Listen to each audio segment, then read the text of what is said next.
Good evening, everyone. This is Bernd Christian Giels coming to you once again here on beautiful Cape Cod.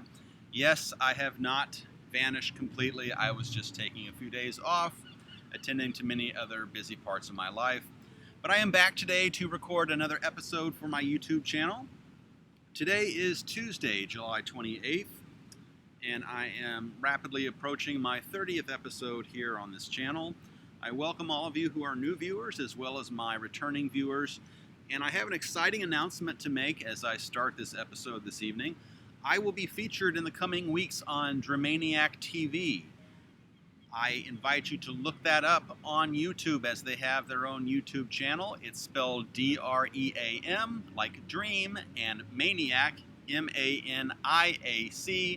but there's only the one M with Dramaniac. So it's not Dream Maniac, it's Dramaniac TV on YouTube. I will be sharing more details about my upcoming appearance on that great channel in the coming weeks, so stay tuned for that.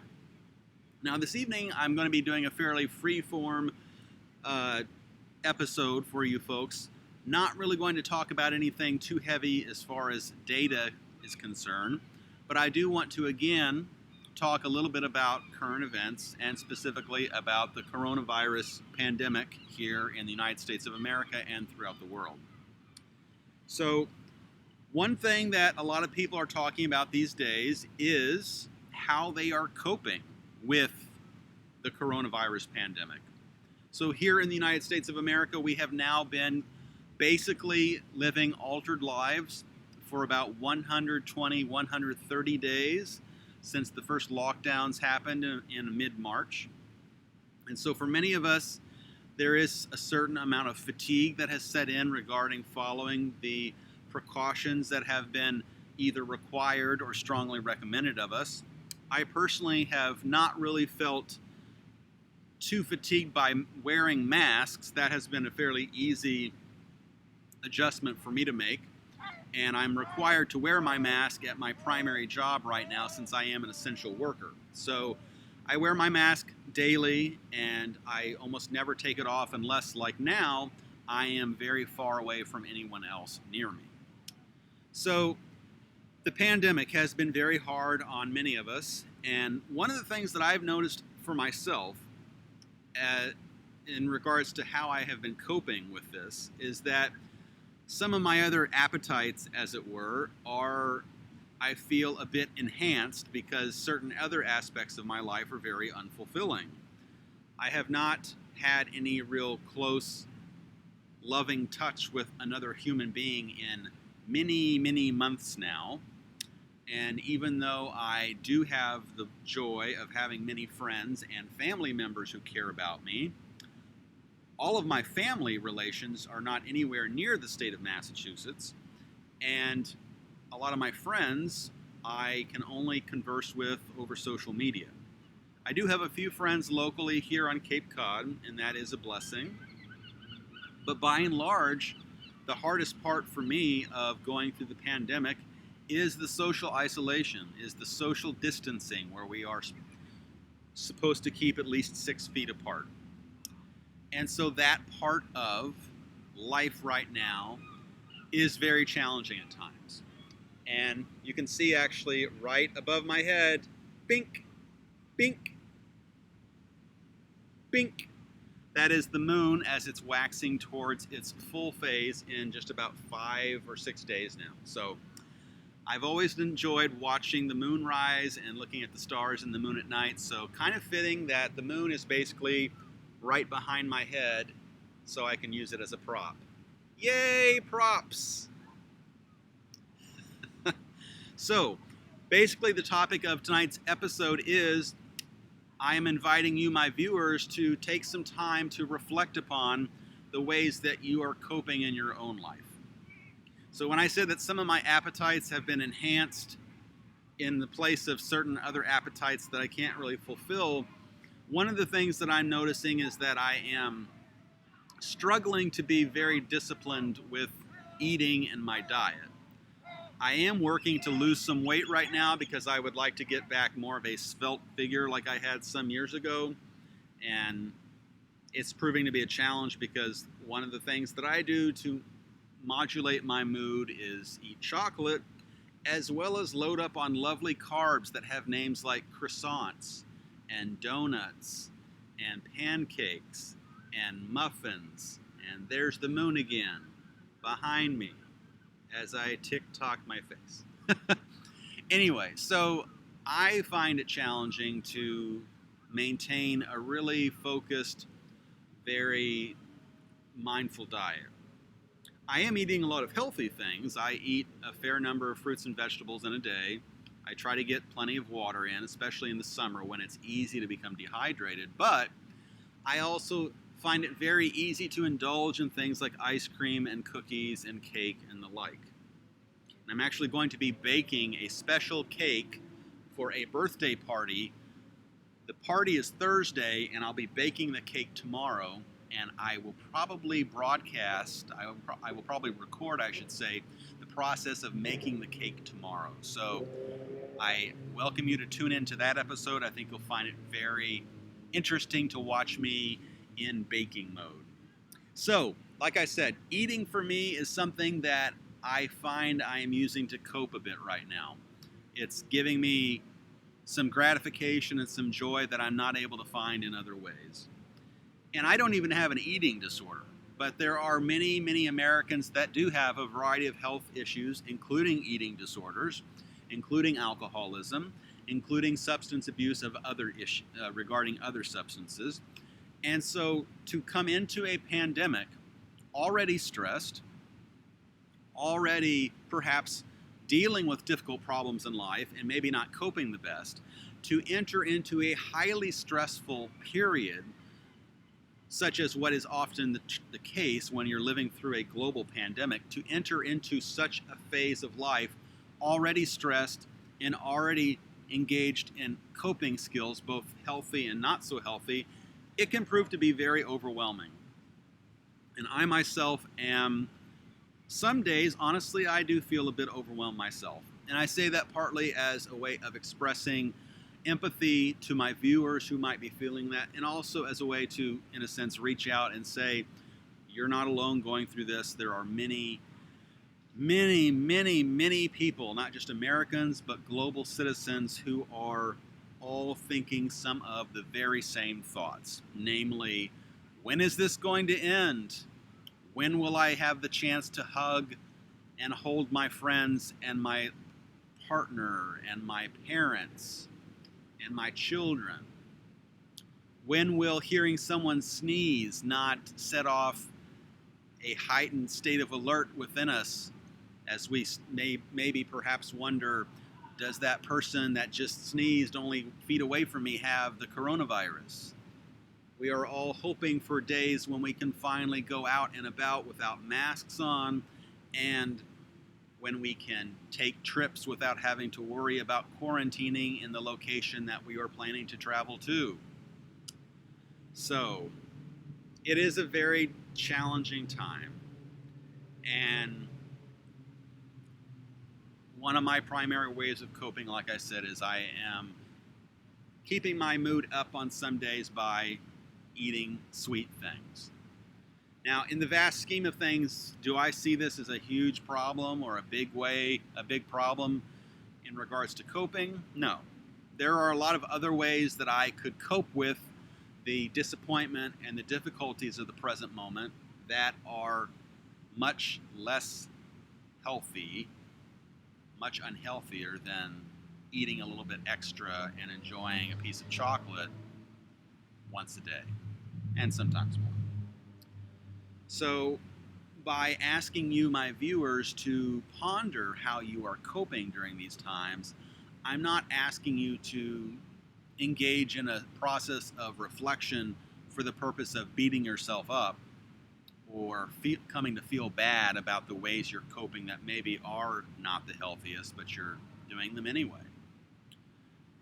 I think it's generally true from my own journey in life, from what I've learned in my personal life experience, and from what I've seen in the lives of my friends and what I've learned in my formal education, that in times of stress, it is not uncommon for people to revert to coping mechanisms that they have perhaps used earlier in their lives that were not exactly healthy then and are still not exactly healthy now. So I understand and I appreciate that there are the realities of high levels of stress for many people and trying to find a way to cope through the midst of all of it. Now, just as a point of reference here, I'm going to briefly just mention some of the other things that people can get involved with that are also coping mechanisms that can be fairly unhealthy. So, besides eating to excess, there is substance abuse, obviously. And one of the concerning things about this pandemic that I thought about for the first time long ago when it first began was the fact that this country, the United States of America, already had other ongoing crises that would almost assuredly be made worse by the introduction of a global public health crisis such as what a pandemic is. For example, there has been much media coverage in the last several years about the opioid crisis in this country, about the sadly large number of American citizens who are succumbing to opioid addiction and whose lives are radically changed by this addiction to the point that some die. And for those who don't die, they face any number of life-altering circumstances like perhaps loss of employment due to an inability to show up to work and function properly due to the addiction. Some people go through financial hardship and perhaps have to declare bankruptcy because of the amount of money and energy they have spent in an addiction, such as opioids. And any number of other problems, loss of relationships, loss of friends, loss of partners, loss of your own property if you go through bankruptcy, becoming homeless. So we here in this country, in the United States of America, already prior to the pandemic, were facing a serious under-resourcing of vital institutions like our public health care infrastructure.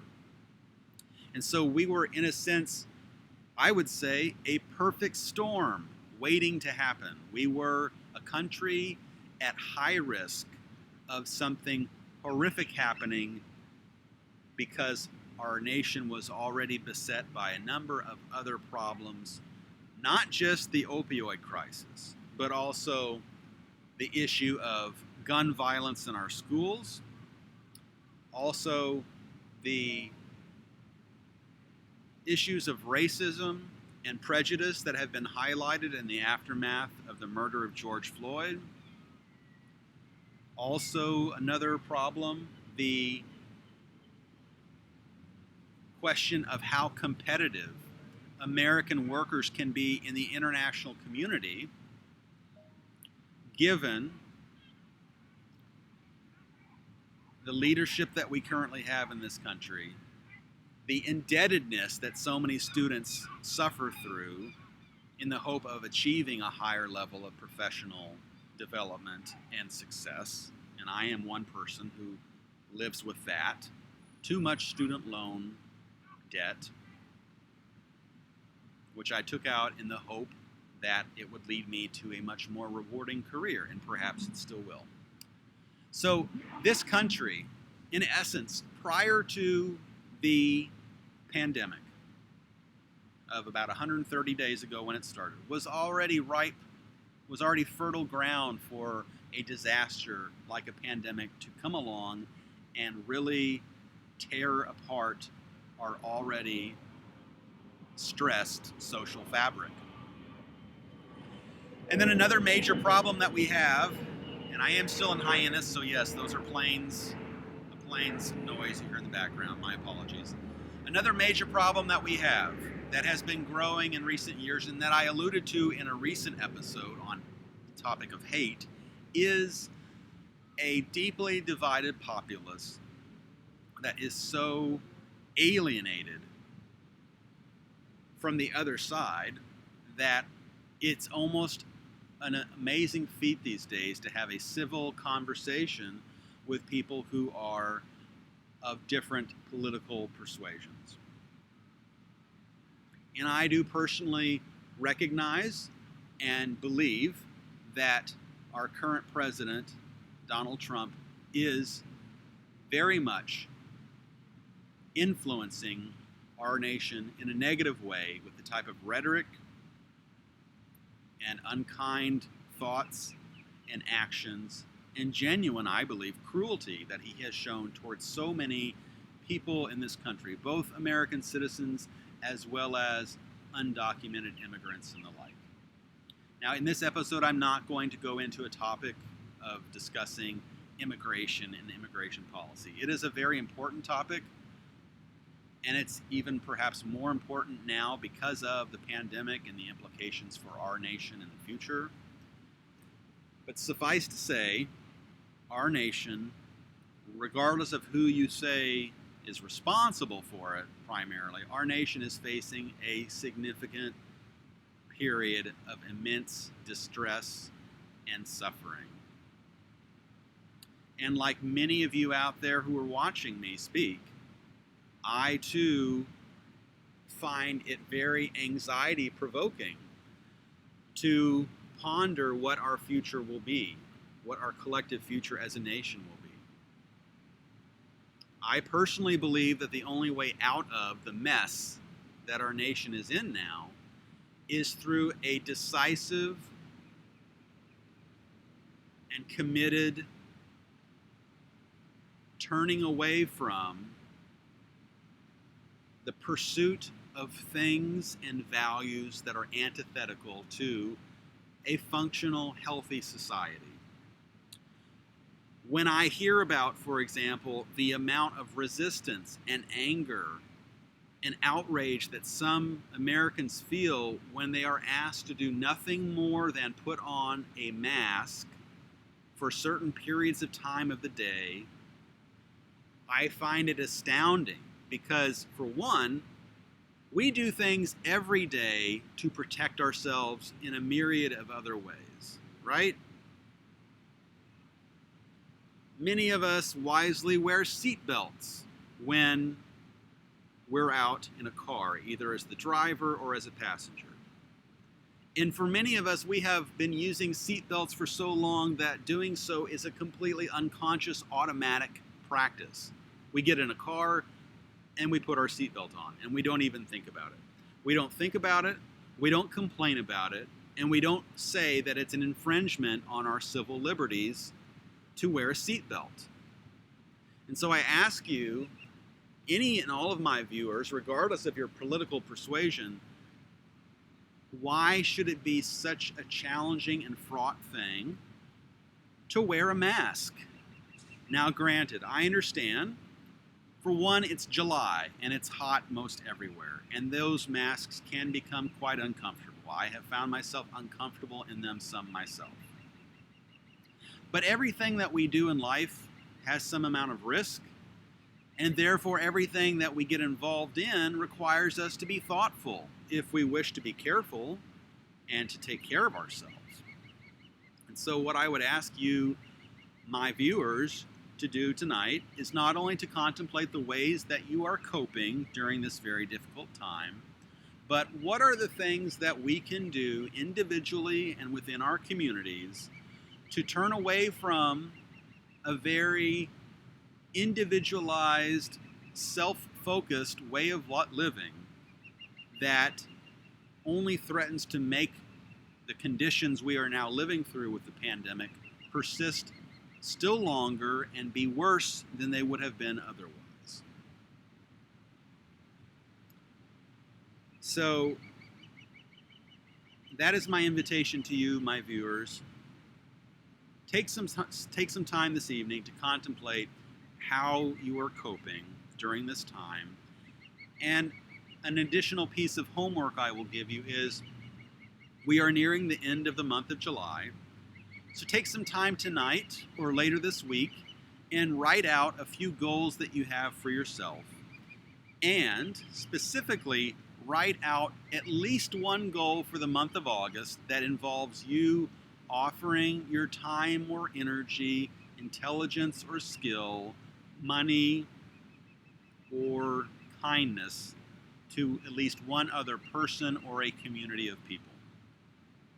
Because the only way we are going to get through this pandemic, both as a nation and as a world, is to cooperate more than we compete and to care about others at least as much as we care about ourselves. Because what we do in our lives doesn't just affect us. What we do in our lives, because we are a part of a social fabric of people throughout the entire world, what we do affects not just us, but so many other lives. And so as the sky darkens and the moon becomes more brilliant behind me, I'm going to go ahead and sign off for tonight.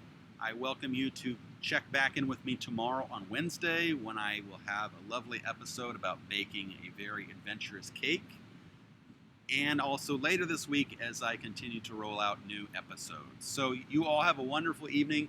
This is Barrett Christian Giels, the guy with the oh-so-unfamiliar name in the United States of America, signing off. You all keep well, be well, think of yourselves, think of those you love, and I'll talk to you soon.